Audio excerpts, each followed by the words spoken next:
Hello and welcome to another video. So in this video I'm planning out the week of January 11th through the 17th, and this was, I believe I pre-filmed. Yes, I pre-filmed this one, so that means that the week before is not completely filled out. See, that's what it looks like. Nothing really got added to it because I think I did these, if not back to back, then maybe only separated by a day or two. So there was not a ton happening this week, and when that happens, it's always a little difficult to decide what kind of theme I want to work with, because usually if there's one or two big events happening in a week, a holiday, a season's changes, something at school, an event, things like that, then I can, and usually do, make my spread themes kind of reflect whatever's happening that week. There was nothing happening this week. This is the second week of technically being back at work, and this is the first week that students were coming back onto campus, which meant that teachers were also meant to be back on campus. So we'd been remote the previous week. This week we came back onto campus, but other than that, there wasn't really anything happening, and other than the fact that I was then going onto campus, what I was doing from day to day didn't really change. I spent this week continuing to make plans for my spring course. So I've been working on designing a course titled Scientific Discoveries, and this week I continue to read that book from last week that I mentioned, How to Invent Everything. And I managed to finish it this week, and I do think I'm going to use it, but I didn't do much else. I also went down a few different rabbit holes, started looking into things like coding programs and like clubs and things that organizations exist to bring to schools. I found one called Girls Who Code. That's what I'm talking about. It's Girls Who Code, and it is an organization that is, their goal is to increase the amount of girls and women in STEM, and one of the ways that they seek to do that is by making these clubs at various organizations, libraries, schools, things like that, where girls learn to code at any level. And they have this whole set of free curriculum. You just have to apply, and then if your club gets approved, which I don't know what it takes for a club to be approved, presumably I think you just have to check out, like you have to be able to pass a background test, and you have to be at a real organization, like you have to be a part of a school or a library. But when all that's checked out, then you can open a club for Girls Who Code. So I started to look into that this week as well to see if it's something that I might be able to bring to my school. And yeah, just a lot of tinkering around this week, which meant that I liked the theme. And so when I'm not really sure what I want to do with a particular week, I like to dip into the Color Story sticker book, because these have lots of stickers every 2 or 3 pages that are themed around certain designs and certain colors and things like that. And so I pulled from the set of stickers that has this like watercolor splotchy kind of theme going on, and decided to just play around with this. I liked the way it looked, and I figured that I could pull together something interesting with it. So I started with that quote box up at the top, and it just says go with the flow, and then underneath it I put a long box sticker to mark things for the week. Usually what gets put here are the books that I'm currently reading at the beginning of the week, and then later, not in this video, but I think sometime around Wednesday, I added a couple of trackers there. I started to track my Instagram posts, if I have posted on a particular day, and if I have checked in at work. So when we're going onto campus, there is an app that we have to go into to symptom screen to make sure that we don't have any COVID-like symptoms that would keep us from being able to come onto campus. And I always forget to do that. I mean, I check. Like, I don't walk into work if I'm not feeling well, but I forget to go into the app and actually click all the boxes and say, yeah, I'm feeling fine, I don't have any symptoms. So I started to put a tracker because I forget. And if you don't put in your symptoms for a few days, you start getting emails, and like people will hunt you down to make sure that you are filling that in, because it is important. So I put a tracker in there to make sure that I was doing that screening.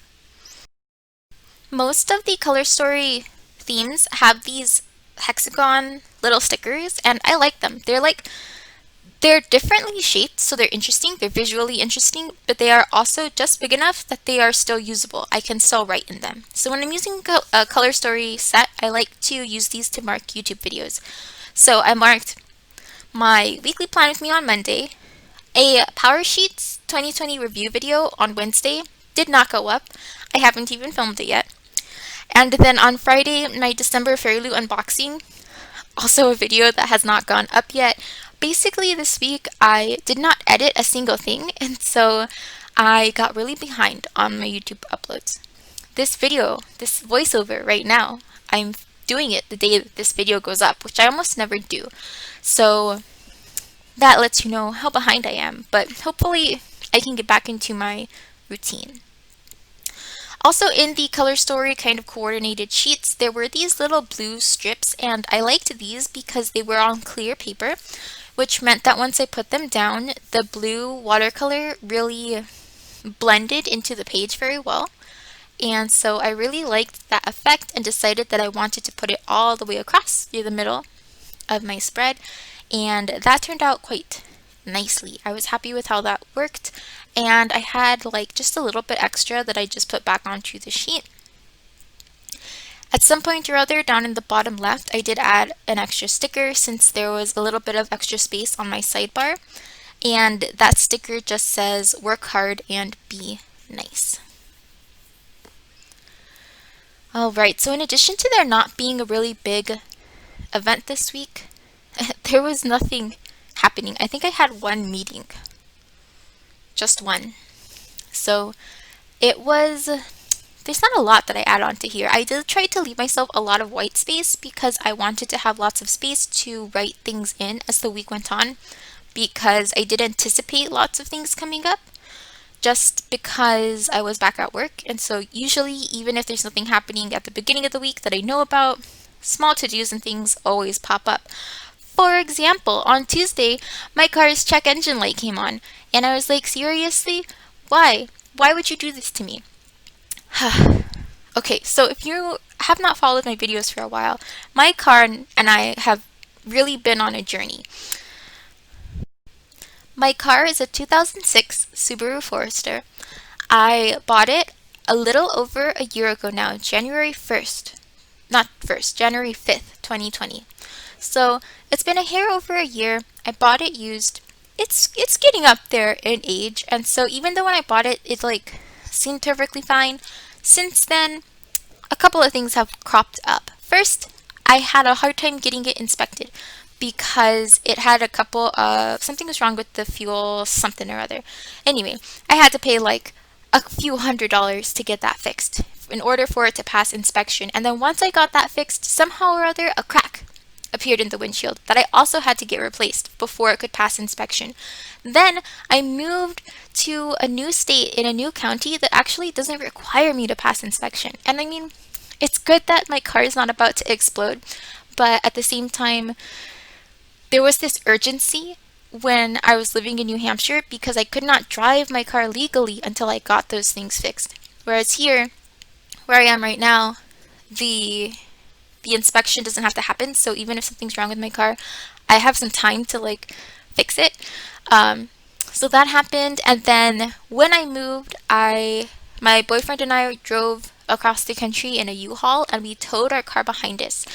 And we got to the U-Haul, and the car would not start. We could not get it off the trailer because it would not start, and we were like, we did not leave anything on. Like, this cannot be a battery issue. But even if it was, we jump started it, we tried to charge the battery, we did so many things, and it turned out that somehow, through no fault of our own, the starter died while it was sitting on this trailer. So we had to get it towed, we had to get the starter replaced, and then that happened.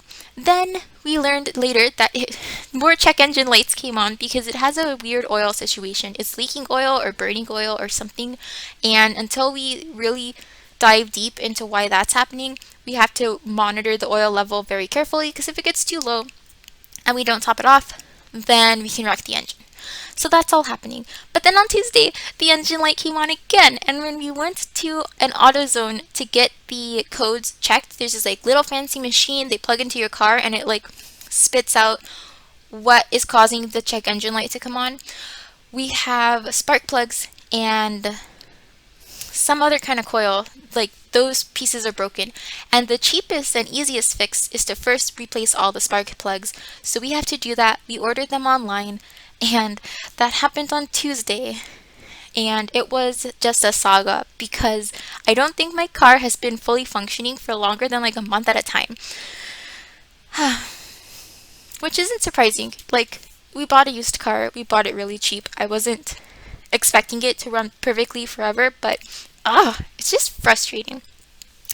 Anyway, while I was recapping the history of my car, I did mark on Thursday that I had a Vitamix payment due, and then I also had a department meeting, the only meeting that I had this week. On Friday, I got paid, so I marked that with a pink flag, and then on Saturday, I marked that the 16th is when my student loans get automatically withdrawn, which I have to double check because I actually don't know if that got done on time. The 16th is not when it's due though, so I have some time to make sure things got processed properly. And then I went in and I added a few checklists. And at this point, I didn't want to add too many of the checklists because I was reaching kind of a maximum tolerance for this watercolor splotchiness. I really wanted to pull in something other than that, but I also didn't want to stray from my color story sticker set, so I only put in a few. I put in a checklist on Monday, Wednesday, and then Sunday, and I think that worked out. It gave me enough space, definitely. So then I went in with this sticker because I really liked the font of this, and so this was a script sticker that says throw kindness around like confetti, and it was on clear paper, so I went with this white Sakura jelly roll to kind of cover the line between Saturday and Sunday. I've seen some people do this on various Plan With Me videos. I have not ever tried it. I usually use whiteout, but honestly the whiteout that I use doesn't blend in super well, so I figured I'd give this jelly roll a shot. I don't know that I like it much better. I don't think I was able to get it covered enough that it made a huge difference, so I don't know, maybe I just need to play around with that a bit more. But I made the attempt and then I put the sticker down. I liked this because it still had the color palette of the watercolors, but the watercolor colors and pattern were within the letters. So it was a slight variation from how it's kind of been used throughout the rest of the spread. And then I wanted to add at least one more quote sticker here. I was feeling quotey. And so I added one on Wednesday that says, "It always seems impossible until it is done." And there's a little credit at the bottom to Nelson Mandela. So I guess that means that he's the one who said that. All right, and so at this point, things are mostly done. I don't add too many stickers. Now I'm trying to decide how I want to make the white space functional without being too plain, and so I decided to use my checklist stencil from Courtly Cuts on Etsy, and I didn't want to have a ton of very small checklist spaces, so I actually only traced every other checklist space. So on Thursday I put 4 checklists down, and the previous week I didn't add the lines. I only used the checklist squares, but this week I decided to add the lines as well. So I filled that in on Thursday. And then I also end up putting some of this style of checklist over on Friday, and then eventually on Tuesday as well. And I liked this because I wanted to have lots of checklist space, but I didn't want to have a lot of the same kind of checklist. Right, I already used the 3 checklist strips that were part of the coordinated sheets and the theme. And so then using the stencil, I brought in more checklist space, but in a way that still varied the elements that I was using in this spread. Like, the checklists weren't all the same. I've now got a couple types here, and I really liked that. And so while I'm filling this in, I'm just going to keep talking about my week. So other things that ended up happening this week, we bought spark plugs. They have arrived. We just have to figure out how to get them in the car. Um, it's the kind of thing that is going to be challenging to do ourselves, but I think we can do, and would be very frustrating to have to pay a couple $100s to have someone else install them, when I think that with a little brain power we can figure it out. So I'll report back on that and how that goes. I also learned this week that in February there's a readathon called Faro Feb, and it stands for Fantasy Romance February. I did not know fantasy romance was a genre. I especially didn't know it was a genre that has as many books as it does. Like, the only fantasy romance I think I've read that's like anyone would argue is true fantasy romance is the ACOTAR series, A Court of Thorns and Roses. And it's one of my favorite series. Like, I really, really love A Court of Thorns and Roses, in part because of the romance in it. I really like the romance within the fantasy world. As much as I like fantasy, I'm way more of a character-driven reader. So I like reading stories that take place in other worlds, but my focus is never as much on the magic in the world as it is on the characters in that world and how they're feeling and what they're doing, if that makes sense. So, let's see. For example, Brandon Sanderson, right? Super well known for his world building, and he writes these really complex worlds with these maps, and the magic system is super complex with different classes of magic and warrior and things like that. And I do not keep up with all of those things. I know enough to read the series, but if you told me to tell you what the 10 orders of the Knights Radiant are, I would be like, I have no idea. None at all. I do know exactly what Adolin and Shallan's relationship is like, though, and I love them. So, yeah, basically. Or Adolin and Kaladin's relationship, right? The relationships between all of the characters, I know that stuff really well. Kaladin and Dalinar. I'm just naming character pairs now, but basically that's like the stuff that I'm interested in, and so fantasy romance focuses on that, though, as the genre title says, from more of a romantic aspect, even though, as I've previously mentioned, like all of those three things, those three sets of characters from the Sternlight archive aren't all romantically involved. But nevertheless, it's the type of thing that I enjoy reading about. So when I learned that this readathon was happening, I was like, whoa, this is a whole new realm to explore. And so there's this whole website that they have with a TBR that lists books from all the authors that are participating in it, and a lot of them are self-published, and it's really cool. It seems like a really nifty event, and I learned about it this week, and I am excited to go in and just like explore the genre. So I bought a few books. I got a Kindle Unlimited free trial because a lot of the books are actually available there. I think like 4 or 5 of the books I was interested in are available through Kindle Unlimited, which is pretty nice. So I will be reporting more on that as we reach the month of February, because I'm excited about that. Also this week I finished A Court of Mist and Fury and got very, very, very close to finishing A Court of Wings and Ruin, which I didn't think would happen. I did not expect to catch up in the ACOTAR series in time for A Court of Silver Flames in February, but I think that I actually might. So that was very exciting.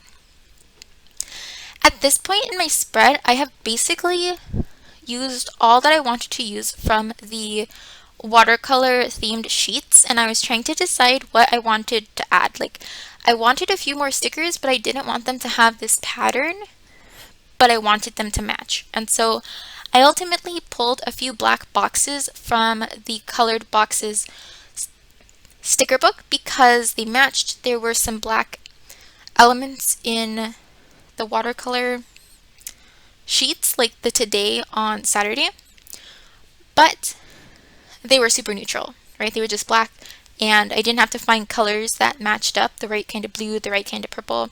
And I really liked how the black boxes added more, they're just bold. Like, I really love the black colorful boxes. And so I tossed a few around here. I made a quote box by cutting a full box in half and then putting a clear quote sticker on top of it. So that's the one that I've got layered between Friday and Saturday. And it says, "Believe you can," and you're halfway there. But part of the reason why I cut this full box in half is that the bottom part said "today," and I didn't want that on my spread. I didn't need it. And so I cut that part off. But then I realized that I wanted to be able to use the blue watercolor that's at the very top of it. And so what I decided to do here is white out the "today" with my jelly roll so that it wouldn't be so bold. And that way I could layer on top of it one of these black box stickers. But then like peeking out from the back would be the blue watercolor. So I was really excited about that, and like this took some time to white out the letters, but I think that it was worth it, and otherwise it was way too visible. So I did that. I let it dry for like a second, and then I layered my box stickers, and I really like how that came out.